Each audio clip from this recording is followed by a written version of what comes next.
Hello students. तो चलिए हम 9th क्लास का मैथ्स पढ़ रहे थे नंबर सिस्टम में, जिसमें मैं एक्सरसाइज आपको कंप्लीट करा चुका हूँ डी तक। अब हम पढ़ेंगे representing irrational numbers on the number line. ठीक है, तो देखिए इस एक्सरसाइज में आपके 4 टाइप के क्वेश्चन हैं। 4 टाइप के मैं एक एक क्वेश्चन आपको बता देता हूँ। ठीक है, चलिए फर्स्ट क्वेश्चन में आप देखेंगे, इसमें लिखा हुआ है represent √5 on the number line. और आपको पता है √5 कैसा नंबर होता है? इरेशनल नंबर होता है। ठीक है, तो देखिए इरेशनल नंबर को आपको वेरीफाई करने के लिए रूट वाले, तो आप ये फाइंड करिए कि पहले √n-1 फाइंड करना है, यानी इससे एक कम। अगर आपसे √5 पूछा है तो आप पहले √4 फाइंड करिए नंबर लाइन पर। तो सबसे पहले आप बनाएंगे नंबर लाइन। ठीक है, ये मैं आपके लिए नंबर लाइन एक बना देता हूँ।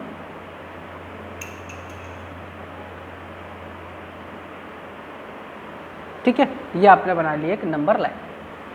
चलिए अब क्या करेंगे, देखिए इस नंबर लाइन पे आप पॉइंट ले लीजिए बीच में, ये आपने मान लिया 0।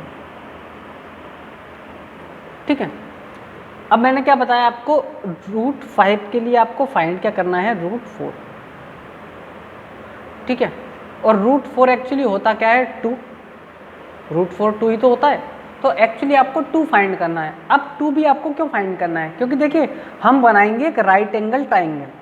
ठीक है, आपको √5 कैसे मिलेगा कि आपके पास अगर कोई एक राइट एंगल ट्राइंगल है इस टाइप से, और उसकी ये वाली साइड अगर क्या है 2 है और ये वाली साइड अगर 1 है, तो अगर मैं आपसे ये फाइंड करने के लिए बोलूँ उसका हाइपोटेनस, तो आप बोलेंगे सर अंडर रूट में 2 का स्क्वायर प्लस 1 का स्क्वायर, ये आएगा √5। तो देखिए √5 आ गया, नहीं आ गया? तो √5 के लिए एक्चुअली आपको क्या चाहिए, एक बेस चाहिए 2 और एक परपेंडिकुलर चाहिए 1। तो बेस 2 बनाएंगे आप। तो बेस 2 के लिए आपने क्या किया, यहाँ पर देखिए ये मान लीजिए 1 हो गया, ये आपका 2 हो गया, तो यहाँ पर आपने ले लिया ये 2 आ गया, और ये आपका यहाँ है 1। ठीक है, तो यहाँ से यहाँ तक की डिस्टेंस कितनी हो गई, 2। अब आपको क्या करना है, ये 2 जो वाला जो पॉइंट है, इस पॉइंट पे आपको करना है परपेंडिकुलर। परपेंडिकुलर तो लेना है आपको, तो इस पे आप ड्रॉ करेंगे परपेंडिकुलर, ये आप करेंगे कंपास से। ठीक है, मैं आपको सिर्फ ऐसे ही ड्रॉ करके एक दिखा देता हूँ कि परपेंडिकुलर आपका इस टाइप से आ जाएगा। ये मान लीजिए आपका परपेंडिकुलर आ गया। ठीक है, ये 2 आर्क आएंगे आपके इस टाइप से। ठीक है, ये परपेंडिकुलर आ गया आपका। अब क्या करना है, तो परपेंडिकुलर तो कितनी भी हाइट का हो सकता है, आप इसको आगे बढ़ाते जाएंगे, लेकिन आपको चाहिए क्या, आपको सिर्फ 1 डिस्टेंस चाहिए। तो इसकी 1 को आप कंपास में ले लेंगे, यानी जितनी ये 1 आपने मेज़र करी है। अब चाहे या तो आपने ये 1 मीटर की मेज़र करी हो, या 1 इंची की मेज़र करी हो, या 5 इंची की मेज़र करी हो। अगर 5 इंची को आपने 1 माना है, तो कंपास से 5 इंची का इस टाइप से आप लगा देंगे एक आर्क। तो मान लीजिए ये 5 इंची का आर्क, यानी ये एक डिस्टेंस आपकी आ जाएगी, और इसको आप मिला देंगे इससे। तो ये डिस्टेंस आपकी कितनी हो गई, 1। तो ये 2 है, ये 1 है, तो ये ऑलरेडी आपकी क्या हो जाएगी, 5 हो जाएगी। ठीक है, इसी टाइप से अगर आपसे बोला गया है कि √3 आपको फाइंड करना है, तो इसके लिए आपको क्या करना पड़ेगा कि पहले √2 फाइंड करना पड़ेगा। ठीक है, तो मैं सिर्फ एक ही क्वेश्चन बताऊंगा इसमें, बाकी क्वेश्चन आप खुद से करेंगे। ठीक है, अब मैं बताऊंगा आपको क्वेश्चन 5th, जिसमें आपसे बोला गया है कि ज्योमेट्रिकली आपको फाइंड करना है। जैसे कि क्वेश्चन नंबर 5 है, represent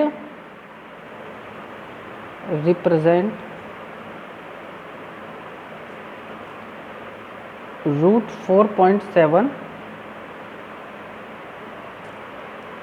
geometrically on number line. ठीक है, तो इसको कैसे करेंगे ये देख लेते हैं। चलिए देखिए, तो इसमें लिखा है अंडर √4.7 ज्योमेट्रिकली आपको नंबर लाइन पर रिप्रेजेंट करना है। तो सबसे पहला स्टेप क्या करेंगे कि आप रूट हटा दीजिए और 4.7 को देखिए। तो एक लाइन ड्रॉ करनी है आपको, ए बी मान लीजिए 4.7 की, ये मान लीजिए आपने होगी 4.7 की, 4.7 यूनिट। अब या तो इसको आप सेंटीमीटर भी ले सकते हैं, ठीक है ना। जो आपके स्केल में मेज़र होता है उसी के हिसाब से आप ले सकते हैं। 4.7 सेंटीमीटर मान लीजिए लीजिए। अब क्या करना है आपको कि इसको ए बी को, यहाँ तक ए बी थी और आपने इसको एक्सटेंड कर दिया कहाँ तक, पॉइंट सी तक मान लीजिए एक्सटेंड कर दिया आपने, तो ये हो गया आपका मान लीजिए पॉइंट, ये हो गया आपका पॉइंट, ठीक है। ए बी आपने कितना लिया 4.7 और बी इसको आपने एक्सटेंड कर दिया सी तक, जिससे कि बी सी एक्चुअली आपका क्या हो जाए, जैसे मैंने ये ज़्यादा कर दिया है तो आप इसको यहाँ तक ले लीजिए 1 सेंटीमीटर यहाँ, तो यहाँ तक मान लीजिए एक्सटेंड कर दिया आपने। और बी सी इज टू क्या है, यहाँ पे लिखेंगे पहला ड्रॉ, ये सब स्टेप लिखने हैं आपको। Draw A B is to 4 centimeter, unit लिख सकते हैं या फिर आप extend it to C such that B C is to 1 unit, ठीक है। बी सी आपका क्या हो जाएगा 1 यूनिट हो जाएगा, ठीक है।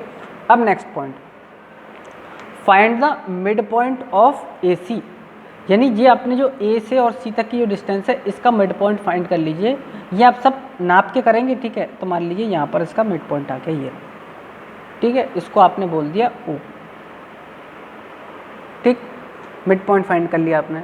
अब क्या करेंगे, with O as a centre and O A radius, तो ओ ए रेडियस को आप कंपास में भर के और एक बनाएंगे क्या, सेमी सर्कल, सेमी सर्कल, ये कंपास से बनाएंगे, ये सिर्फ मैंने आपको ऐसे ही बना के दिखा दिया, ठीक है।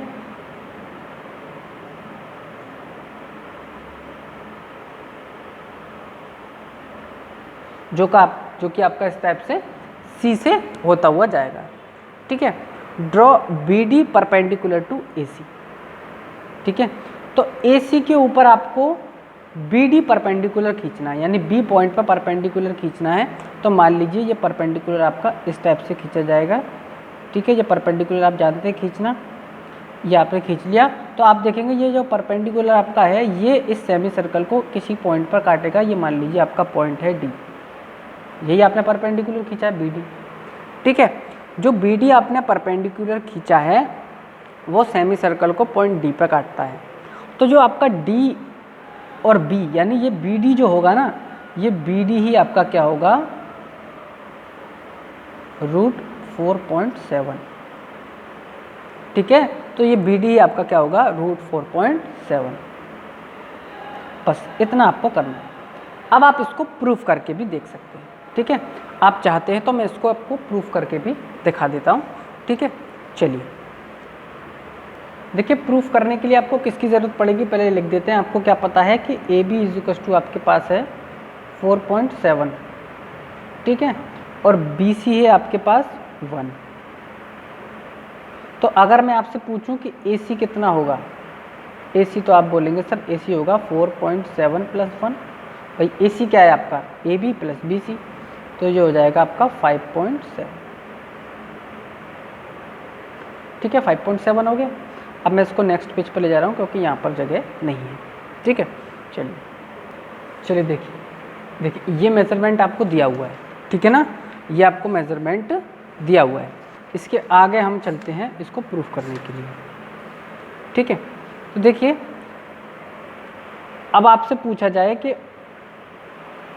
यहाँ लिखता हूँ मैं, O D is to O C, क्यों होगा O D is to O C, देखिए ये आपका ओ डी होगा और ये होगा ओ सी। तो क्योंकि ये सेमी सर्कल है और ये इसका क्या था, सेंटर था, तो ये और ये क्या हो जाएंगी, रेडियस हो जाएंगे, और रेडियस किस इक्वल होती है, सर्कल की, ठीक है। तो यहाँ पर आप लिख भी सकते हैं रेडियाई ऑफ सर्कल, ठीक है। ये आपने लिख दिया रेडियाई ऑफ सर्कल, ठीक है। अच्छा, आपको ये पता है कि जो आपका ओडी है, क्या ओडी या फिर ओसी, देखिए ये जो आपका ओसी है ये AC का हाफ नहीं होगा। AC क्या है भाई, डायमीटर है, OC क्या है, रेडियस है, तो रेडियस डायमीटर की हाफ होती है। तो आप ये चीज़ यहाँ पर लिख सकते हैं कि OC इज टू होगा आपका AC बाई 2, AC का हाफ, ठीक है। और AC आपकी कितनी है 5.7, अभी आपने निकाला ये रही 5.7 है, तो इसका आप 2 से डिवाइड कर दीजिए, तो कितना आएगा आपका, इसको आप डिवाइड करेंगे तो आएगा आपका 2 टू जा 4.1 जाएगा, 2 8 जा 16, और फिर आपका आएगा क्या बचेगा 1 और 2 5 जा 10, कितना आएगा 2.85। OC कितना आ गया आपका 2.85, ठीक है। चलिए अब अगर मैं बात करूं OB की, OB क्या है आपका, ये है OB, क्योंकि देखो हमको BD की हाइट निकालनी है, तो ये कि ये एक राइट एंगल ट्राइंगल बनेगा, तो जिसमें मैं आपको ये तो फाइंड कर लिया हमने OD क्यों फाइंड कर ली, क्योंकि OD OC की इक्वल है, OC अगर 2.85 है तो OD भी आपकी क्या होगी, OD is to OC is to 2.85, ठीक है।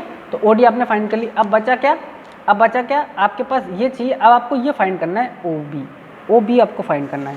तो OB को आप कैसे फाइंड करेंगे कि OB को आप लिख सकते हैं OC माइनस BC। देखिए OB है तो OB को कैसे लिख सकते हैं, OC में से BC अगर माइनस कर देंगे तो OB बचेगा, OC में से अगर BC माइनस कर देंगे तो OB बचेगा, ठीक है। बस हो गया क्वेश्चन आपका। तो देखिए OC क्या है आपका, OC है 2.85 और BC आपका 1 था, तो ये कितना बचेगा आपका 1.85 बचेगा कि नहीं बचेगा। तो देखिए अब आपको राइट एंगल ट्राइंगल था इस टाइप से आपका, ठीक है, जिसमें कि ये था O, ये था D और ये था B, तो ये मिल गया आपको 1.85 और ये मिल गया आपको 2.85। अब आपको ये निकालना है, पाइथागोरस थ्योरम लगा लीजिए इसके अंदर, तो आप लिखेंगे कि OD का स्क्वायर इज इक्वल टू होगा DB के स्क्वायर प्लस OB के स्क्वायर, ठीक है। OB है ये, आपको निकालना क्या है, ये DB होगा, OD का स्क्वायर इज इक्वल टू होगा DB के स्क्वायर प्लस OB के स्क्वायर।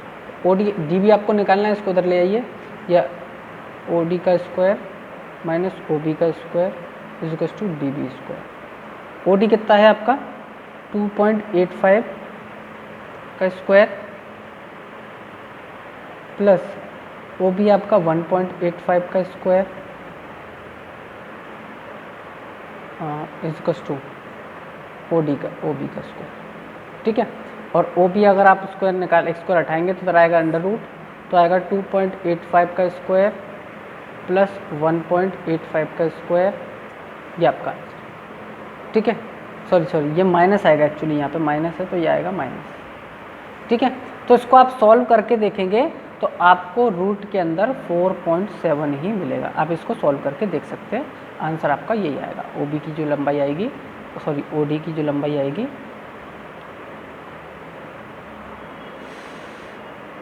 DB यहाँ पर DB आएगा आपका, ये DB आएगा, ये DB, ठीक है। इसको आप सॉल्व करके देखेंगे, आप इसको सॉल्व करके देखेंगे यही मिलेगा, ठीक है। चलिए नेक्स्ट, ये मैंने आपको प्रूफ करके बता दिया, बस ज़रूरत इसकी थी नहीं। चलिए नेक्स्ट क्वेश्चन देखिए नेक्स्ट क्वेश्चन है आपका, visualise the representation of 3.765 on the number line using successive magnification. तो उसको देखिए कैसे करेंगे हम लोग। इसके लिए आपको एक नंबर लाइन ड्रॉ करनी है, तो मैं आपको पहले ड्रॉ करके बता देता हूँ। चलिए देखिए, सबसे पहले तो आपको ये जो नंबर दिया है इसको देखना है कि 3.765 ये एक्चुअली किसके बीच में है। तो आप बोलेंगे सर ये 3 से बड़ा है और 4 से छोटा है, यानी 4 और 3 के बीच में आएगा ये, 3 और 4 के बीच में, इनके यही होगा ये, ठीक है। अगर इसके बीच में होगा तो इसके बीच में, इसके बाद 3 के बाद और भी तो नंबर आएंगे आपके, तो 3 के बाद देखिए कौन कौन सा नंबर आएगा, ज़रा मुझे बताइए, एक सेकेंड। देखिए तो 3 और 4 के बीच में एक्चुअली क्या नंबर आएंगे आपके, 3, 3.1, 3.2, 3.3, 3.4, 3.5, 3.6, 3.7, 3.8, 3.9, यहाँ तक नंबर आएंगे। फिर आपका 3.9 के बाद 4 आ जाएगा, ठीक है ना। नेक्स्ट जो आपका होगा 4 होगा, ये लिख सकते हैं आप यहाँ पर।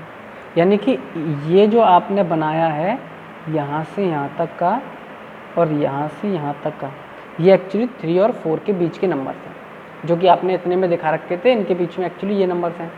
अब फिर से देखिए इसको ध्यान से कि 3.765, तो 765 ये किसके बीच में आएगा, ठीक है ना। तो आप इसको देखेंगे कि ये 7 से बड़ा है और 8 से छोटा है, ठीक है ना। तो एक्चुअली ये इन दोनों के बीच में आएगा, ये वाला 3.7 और 3.8 के बीच में। अब इन दोनों के बीच में भी नंबर्स होंगे आपके, तो उनको नोट कर लीजिए।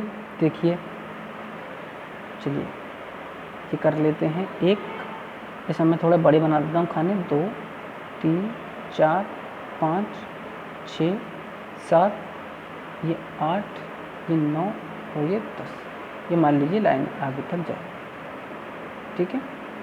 देखिए अब इनके बीच में क्या आएगा, 3.7 के बाद 3.71,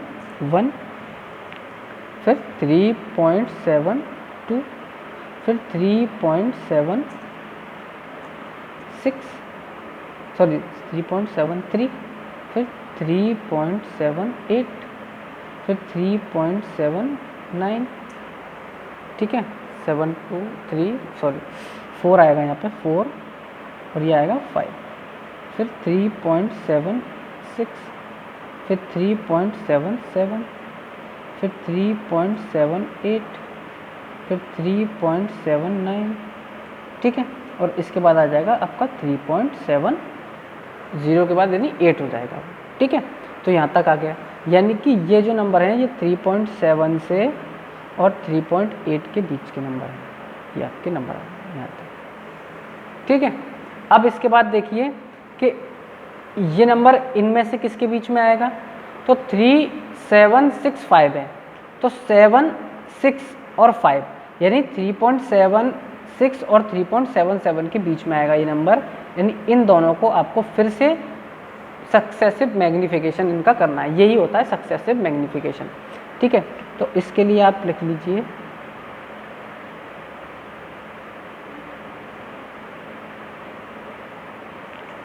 तो वही 1 2 3 4 5 6 7 8 9 10, तो देखिए क्या है आपका 7 6 और 7 7, तो फिर क्या आएगा 3.761, 3.762, 3.763, 3.764, 3.765, 3.767, 3.768, 3.769 और 3.76, इसके बाद 0 आ जाएगा आपका, ठीक है। तो यहीं तक लेते हैं। तो हमको तो क्या चाहिए था, ये चाहिए था, ये मिल गया आपको, देखिए ये रहा। तो ये जो आपका P पॉइंट है यही क्या है आपका, जो आपको विजुलाइज करना था, और ये जो नंबर हैं आपके ये एक्चुअली इसके और इसके बीच के, ठीक है। तो इसी को बोलते हैं सक्सेसिव मैग्नीफिकेशन। बस आपको ये ध्यान रखना है, मैंने यहाँ पे थोड़ी गलती ये कर दी, यहाँ पे मैंने डिस्टेंस थोड़ी कम ले ली, फिर मैंने यहाँ बढ़ा दिया, आप इक्वल डिस्टेंस लेके चलेंगे, ठीक है। तो इसी को बोलते हैं सक्सेसिव मैग्नीफिकेशन। इसलिए मैंने आपको बताया था कि किन्हीं भी 2 नंबर के बीच में इनफाइनाइट नंबर्स ऑफ होते हैं। तो आप देखिए ये सब नंबर एक्चुअली 3 और 4 के बीच में ही आएंगे और इसी टाइप से इनफाइनाइट तक चलते चले जाएंगे, ठीक है।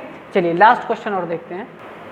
देखिए इस क्वेश्चन को मैं बताऊंगा नहीं 10th वाले को, ये आप करेंगे खुद, मैं बस समझा देता हूँ आपको, क्योंकि ये अभी जो मैंने बताया वही है।